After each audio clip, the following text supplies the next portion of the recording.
Hello friends. तो चलिए एक क्वेश्चन है उसको हम लोग देखेंगे।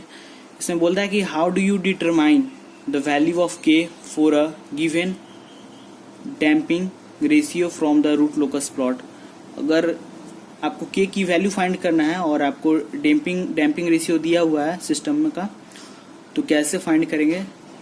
तो ये क्वेश्चन बहुत बार आ चुका है एग्जाम में, तो ये एक तरह से बहुत इंपॉर्टेंट क्वेश्चन है। तो चलिए इसका आंसर क्या है वो देखते हैं। To determine the value of K for given zeta, जिसको हम लोग डैम्पिंग रेशियो बोलते हैं, इसके लिए क्या करते हैं, draw a constant zeta line making an angle of theta equal to cos inverse zeta with the negative real axis.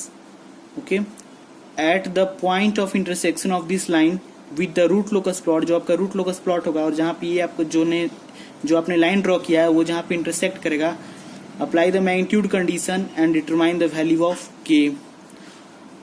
और एक और फॉर्मूला होता है जो मैं यहाँ डिस्कस करना चाहूँगा के वैल्यू फाइंड करने के लिए। एक तो ये मेथड हुआ जब आपका डैम्पिंग रेशियो दिया रहेगा, उसका वैल्यू दिया रहेगा, और एक और फॉर्मूला है के को फाइंड करने के लिए, वो होता है product of phasor length from S not. S not क्या है, जो आपकी फ्रीक्वेंसी है, जिस फ्रीक्वेंसी पे आपको के की वैल्यू फाइंड करनी है, to the open loop poles. ठीक है, तो प्रोडक्ट फेजर लेंथ का आपके ओपन लूप पोल से कितना है, by ratio product of phasor length from S naught, वो जो फ्रीक्वेंसी जिस पे आपको फाइंड करनी value, to open loop zero. ठीक है, तो आइए इस फॉर्मूला को हम लोग जो हमने अभी पढ़ा, ऊपर में जो हमने देखा, इनको हम एक क्वेश्चन के माध्यम से समझेंगे और इससे हमें आसानी से समझ में आएगा। तो चलिए एक क्वेश्चन लेते हैं। क्वेश्चन में क्या बोलता है कि the characteristics equation of a unity negative feedback system is 1 plus के जी एस इक्वल टू 0। ठीक है, यूनिटी नेगेटिव फीडबैक सिस्टम है और उसका कैरेक्टरिस्टिक्स इक्वेशन दिया हुआ है। The open loop transfer function has one pole at और एट जीरो। ओके, जीरो पे है, एक जो है आपका वो जीरो पे है। ठीक है, एंड एक पोल आपका जीरो पे है एंड टू पोल्स एट -1, और दो पोल जो है वो -1 पे एग्जिस्ट कर रहा है। The root locus of the system is shown, और ये आपको डायग्राम दिख रहा होगा, ये इस क्वेश्चन का रूट लोकस प्लॉट यहाँ पे दिया हुआ है। ठीक है, देख सकते हैं यहाँ पे -1 पे आपका दो पोल एग्जिस्ट करेगा और यहाँ पे ओरिजिन पे एक पोल एग्जिस्ट कर रहा है, और इस तरह से, और यहाँ पे लाइन जो है वो ड्रॉ की हुई है, इसको हम लोग, यही हमारा डैम्पिंग लाइन है। ओके, ठीक है, the constant damping ratio line for zeta is equal to 0.5, और इसका वैल्यू कितना है, 0.5 दिया हुआ है। Intersect the root locus at point A, और इंटरसेक्ट कर रहा है इस पॉइंट ए पे, इस रूट लोकस के ब्रांच को। The distance from origin to A is given at 0.5, और इस ऑरिजिन से, मतलब इस पॉइंट से, इस पोल से यहाँ तक की जो दूरी है वो कितनी है, वो है 0.5। ओके, तो क्या करना है हमें, द वैल्यू ऑफ के एट पॉइंट ए इज, तो वैल्यू फाइंड करना है के का, किसका वैल्यू फाइंड करना है, के का एट पॉइंट ए। तो जो हमने पीछे साइड में जो फॉर्मूला पढ़ा, बस उसी का यहाँ पे हम लोग एप्लीकेशन करेंगे और समझेंगे कि कैसे उस फॉर्मूला को हम लोग समझने के लिए इस क्वेश्चन को हम लोग देख रहे हैं बेसिकली। तो चलिए इस क्वेश्चन को सॉल्व करते हैं। तो यहाँ पे आप देख सकते हैं कि जो हमारा गिवन में क्या दिया हुआ है, गिवन में दिया हुआ है कि आपका जो, मैं यहाँ पे पहले एक रफ स्केच कर लेता हूँ। ओके,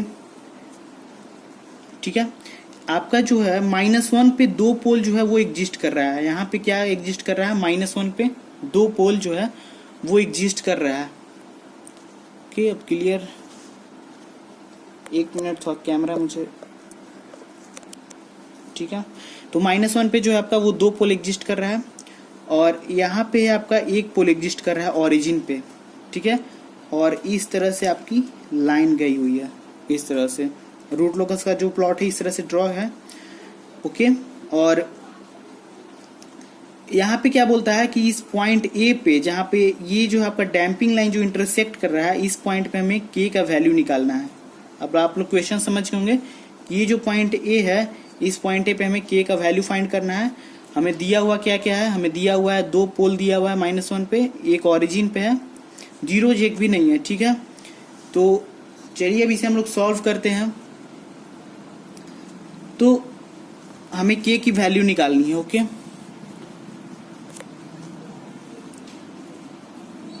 तो हम लोग क्या इस सिस्टम को, ये जो हमारा सिस्टम है, इसका हम लोग पहले एक ब्लॉक डायग्राम बना लेते हैं।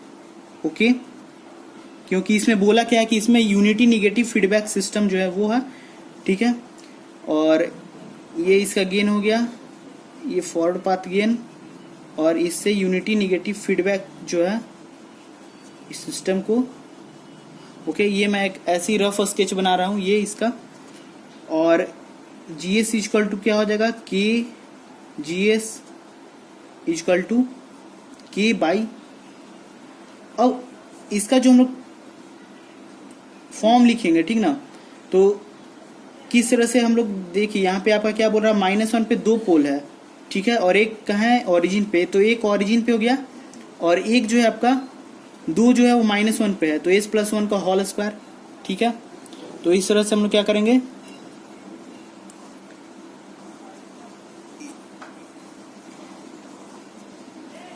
इसको लिख लिए।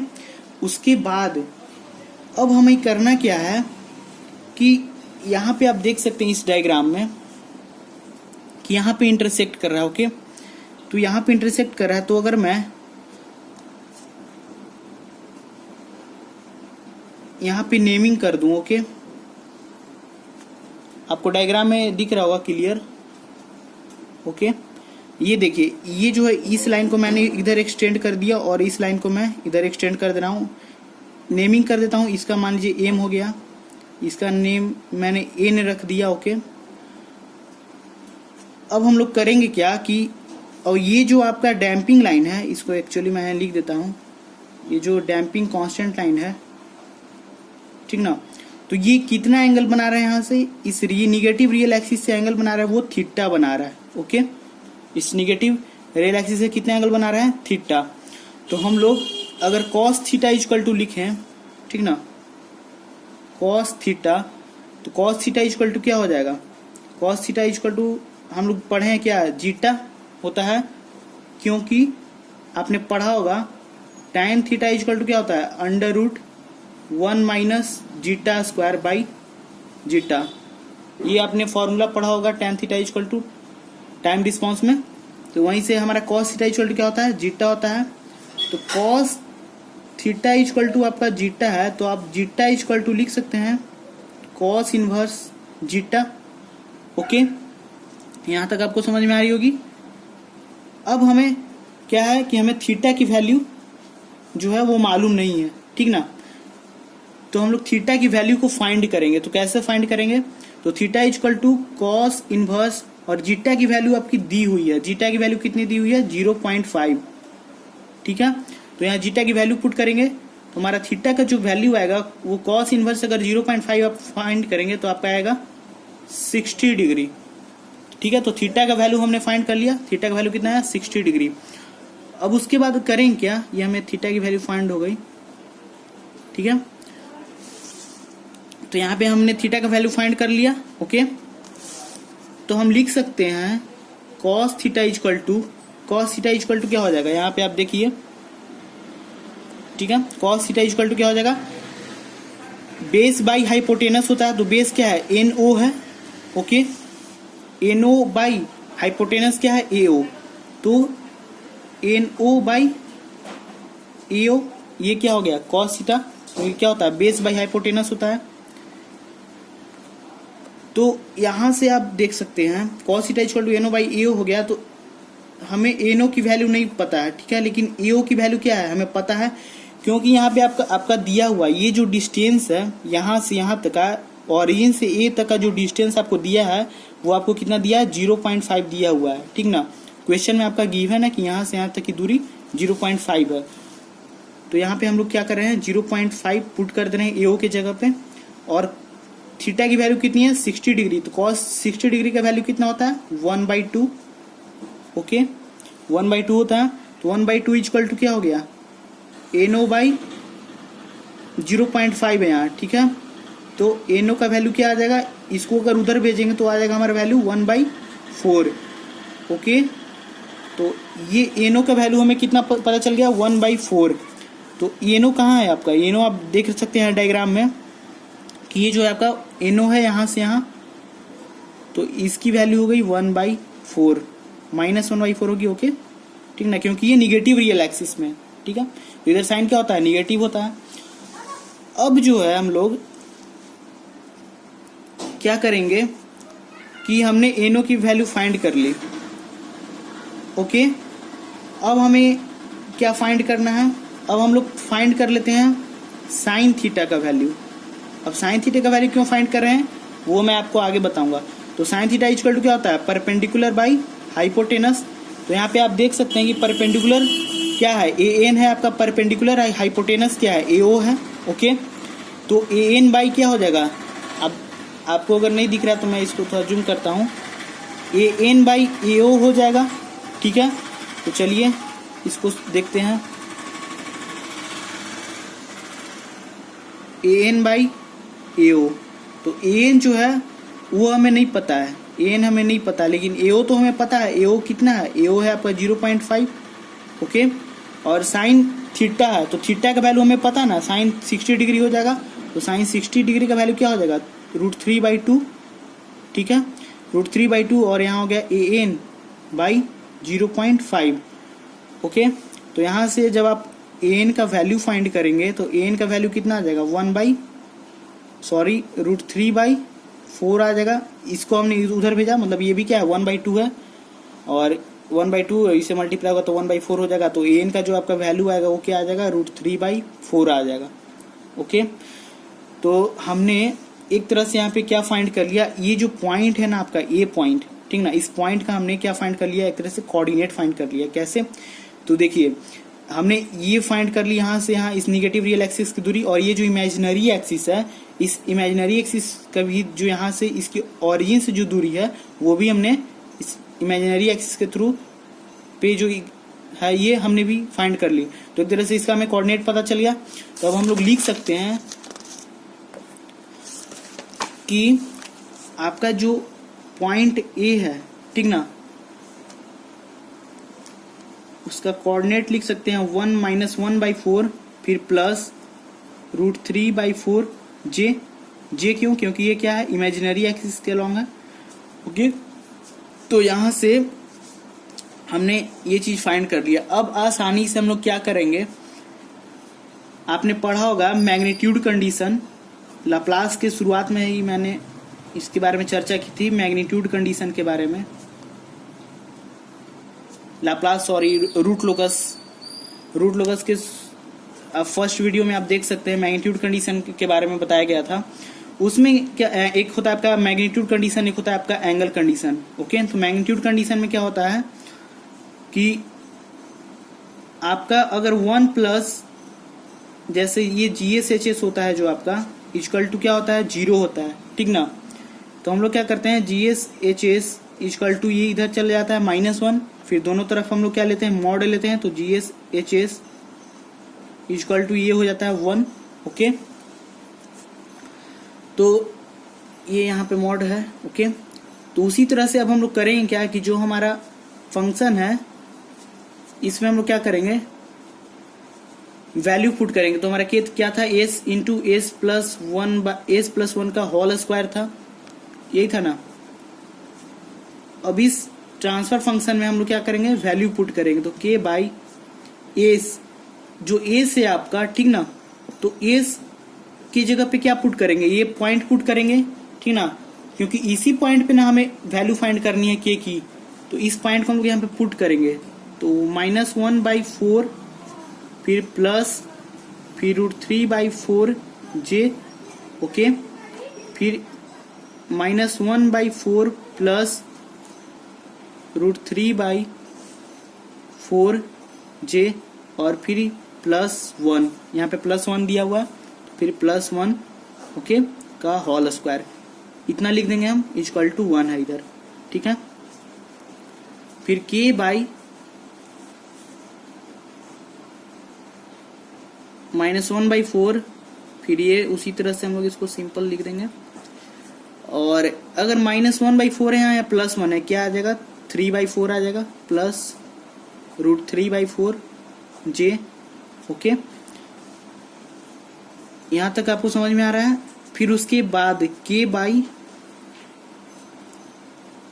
अब देखिए अब हम लोग क्या करते हैं, एक फॉर्मूला आप जानते होंगे कि अगर मैग्नीट्यूड जब हमें निकालना रहता है, ठीक ना, तो अगर मान लीजिए इस तरह से mod a plus i b है, तो इसका मैग्नीट्यूड क्या हम लोग लिखते थे, under root a square, sorry, जैसे अगर mod a plus i b है, ठीक ना, तो इसका हम लोग क्या लिखते थे, अगर इसका मैग्नीट्यूड निकालना रहता था तो under root a square plus B square, ये हो जाता था।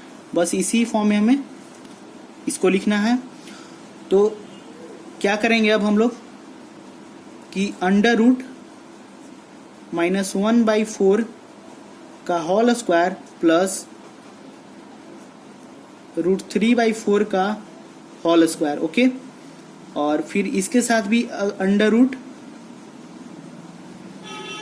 3/4 का होल स्क्वायर प्लस √3/4 का होल स्क्वायर, और इसके साथ स्क्वायर भी है, ओके, इक्वल टू 1, यहाँ भी 1, ठीक है ना। अब फिर क्या हो जाएगा आपका k बाई, अब देखिए यहाँ पे आपका क्या हो जाएगा 1/16 हो जाएगा, ठीक है, ये अंडर रूट में है, और प्लस ये क्या हो जाएगा 3/4 हो जाएगा, √3 का स्क्वायर क्या हो जाएगा 3 हो जाएगा, और 4 का 16 हो जाएगा, 3/4 हो गया। यहाँ पे देखिए स्क्वायर है और ऊपर साथ ही साथ आपका रूट भी है, तो ये इसके साथ कैंसिल हो जाएगा, ठीक है। तो क्या बचेगा आपका 9/16 सॉरी, प्लस √3 का स्क्वायर क्या हो जाएगा 3/4 का 16, ठीक है। उसके बाद इतना तक तो आपको समझ में आ ही रहा होगा, और यहाँ पे इक्वल टू 1 है, ठीक है। तो इसके बाद हम लोग क्या करेंगे, इसको सॉल्व कर लेते हैं। तो k बाई हमारा जो वैल्यू आ रहा था, एक था अंडर रूट क्या था 1/16 प्लस 3/16, तो वो क्या हो जाएगा 4/16, और इनटू, और एक वैल्यू आप देख सकते हैं क्या था 9/16 प्लस 3/16, अगर इनको ऐड करते हैं तो क्या हो जाएगा 9 3 12, 12/16, ठीक है। तो ये क्या हो जाएगा आपका 12/16 इक्वल टू 1, ठीक है। तो k बाई, अब देखिए ये 4/16 है, 4 से 4 चौके 16 कट गया, एक 1/2 आया, ओके, और इधर कितना आ जाएगा 12 × 12/16, तो 2 से कट गया, 2 छक 12, मतलब हमारा जो वैल्यू आया वो क्या आ गया 16k/6, यही ना आएगा 16k/6 इक्वल टू 1। अब k इक्वल टू क्या करेंगे, इसको उधर भेजेंगे तो 6, और नीचे आ जाएगा आपका 16, इसको भी काट देते हैं, तो 2 3 6 और 2 8 16, 3/8 आ गया, ठीक है। तो यहाँ पे हमारा जो k का वैल्यू आया वो क्या आया 3/8 है, ठीक है ना। तो हमें k का वैल्यू पता चल गया, यही हमारा आंसर है, ठीक है। अब देखिए कि एक तो मेथड से ये हमने फाइंड किया, जो हमारा फर्स्ट मेथड था जो हमने पढ़ा था, कि हम लोग क्या करते हैं कि, सॉरी यहाँ पे हिल रहा है थोड़ा, ठीक है, यहाँ पे cos थीटा इक्वल टू हम लोग जीटा किए, फिर zeta equal to cos inverse zeta किए, इस तरह से एक हमने फाइंड किया, ठीक है। और फिर हमने मैग्नीट्यूड कंडीशन किया। एक जो हमारा दूसरा मेथड था जिसमें एक फॉर्मूला था, वो फॉर्मूला क्या था, k इक्वल टू, जो हमने पीछे एक फॉर्मूला देखा था, k इक्वल टू क्या था, प्रोडक्ट ऑफ फेजर लेंथ, ये था ना formula, phasor length from S naught आपका वो फ्रीक्वेंसी था जिसमें हमें फाइंड करना था value S0 to open loop poles, okay, open, मैं फॉर्मूला लिखूंगा नहीं, ठीक ना। और इसी तरह से था product of phasor length from open loop, यहाँ नीचे 0 हो जा रहा था, ओके। तो इस तरह से फॉर्मूला था। तो आइए अब उस फॉर्मूला पे हम लोग सॉल्व करते हैं एक बार, इसको, इसी क्वेश्चन को उस पर भी देखते हैं। तो यहाँ पे एक बार फिर से आपको डायग्राम में मैं आपको दिखाना चाहूंगा कि आप डायग्राम यहाँ पे ध्यान से देखिएगा, ये जो पॉइंट है, ए पॉइंट जहाँ पे हमें k की वैल्यू फाइंड करनी थी, तो इस पॉइंट से हम लोग क्या करेंगे, एक लाइन ड्रॉ करेंगे इस पोल तक, ठीक ना। और एक लाइन यहाँ से यहाँ तक तो ड्रॉ है ये ओरिजिन तक। तो NO का वैल्यू हमारा क्या था, -1/4 आ गया था यहाँ पे। और यहाँ से लेकर के इस -1 से लेकर के मान लीजिए पॉइंट आपका क्या है, K है, K नहीं, इसको मान लीजिए कि हमारा पॉइंट P है। तो इस P से लेकर के इस N तक की दूरी कितनी होगी, तो P से लेकर के N तक की दूरी आपकी -3/4 आ जाएगा, ठीक है। क्योंकि -1 से जब आप -1/4 माइनस करेंगे तो आपका क्या आएगा, -3/4 ही आएगा ना। तो उसके बाद ये डिस्टेंस हमें पता चल गया, ये वाला यहाँ से लेकर के यहाँ तक का दूरी हमें पता चल गया।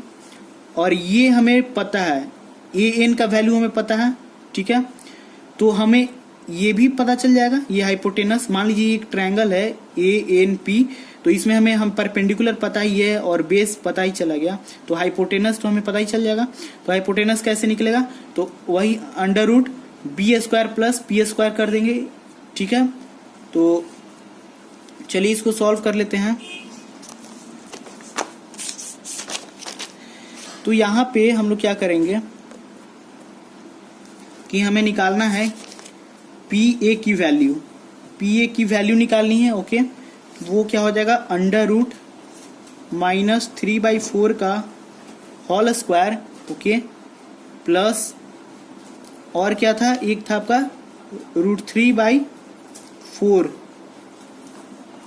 ये था आपका AN का वैल्यू, AN का वैल्यू क्या था, √3/4 था, ठीक है, √3/4 का होल स्क्वायर। तो यहाँ से हम PA का वैल्यू निकाल रहे हैं, तो इसका क्या हो जाएगा, 3 का स्क्वायर 9/16 प्लस ये क्या हो जाएगा, √3 का स्क्वायर 3 हो जाएगा, तो 3/4 का हो जाएगा 16, ओके।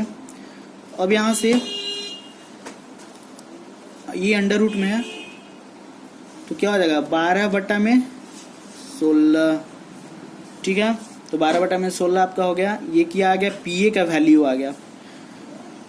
और इसके बाद आप इसको इसको चलिए इतना ही छोड़ देते हैं। अब तो ये PA का वैल्यू आ गया, ठीक है। तो हम लोगों ने क्या पढ़ा है इस फॉर्मूला में कि जो आपका प्रोडक्ट है, ठीक ना, product of phasor length from S0 to open loop poles, तो ये जो आपका जो ये जो यहाँ पे जो पोल है आपका, यहाँ पे कितना पोल है, 2 पोल है। तो यहाँ से लेकर के यहाँ तक क्या दूरी का, इनके फेजर लेंथ का जो प्रोडक्ट है, और फिर इसका, और जो जीरोज हो, तो जीरोज क्या इसमें है, जीरोज एक भी नहीं है यहाँ पे, तो सिर्फ क्या है, पोल है। जीरोज कहीं दिख रहा है नहीं, तो सिर्फ यहाँ पोल है। तो हम लोग क्या करेंगे, उनके फेजर का प्रोडक्ट लेंगे और इसको सॉल्व करेंगे। तो आइए देखते हैं। तो K = क्या हो जाएगा, तो एक पोल से दूरी कितनी है, यहाँ से एक पोल की दूरी 12/16 है गया, √12/16, यहाँ से यहाँ तक की दूरी, तो यहाँ 2 पोल ना है, ठीक है। तो इसको 2 बार मल्टीप्लाई करेंगे, तो √12/16, ओके, गुना √12/16 और गुना, और एक पोल जो यहाँ जो आपका ओरिजिन पे है, इससे यहाँ तक की दूरी कितनी है, जो दी हुई थी हमें क्वेश्चन में, ये गिवन था, ये था कितना, 1/2 था, ठीक है, 1/2 था ये आपका, बाई, और जीरोस तो है नहीं, तो उसके लिए क्या हो गया, 1 हो गया, ओके, कुछ नहीं है जीरो में। अब इसके बाद इसको सॉल्व करते हैं। तो ये 12/16 गुना 12/16 ये रूट हुआ, तो ये आप क्या हो जाएगा, 12/16 आ जाएगा गुना करके, और गुना 1/2, तो 2 से इस कट जाएगा 6 बार में, तो क्या आ जाएगा, 6/16 आ गया K का वैल्यू, K का वैल्यू आ गया 6/16, इसको काट दीजिए, 2 3 6, 2 3 6, 2 8 16, तो इसका भी वैल्यू क्या आ गया, 3/8 आ गया, ओके।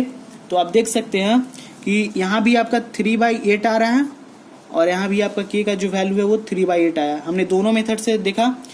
तो ये क्वेश्चन बेसिकली इसलिए मैंने बनाया कि आपको जो K का जो वैल्यू है किस तरह से रूट लोकस पे फाइंड करना है वो आपको समझ में आए, वो जो हमने फॉर्मूला पीछे डिस्कस किया था।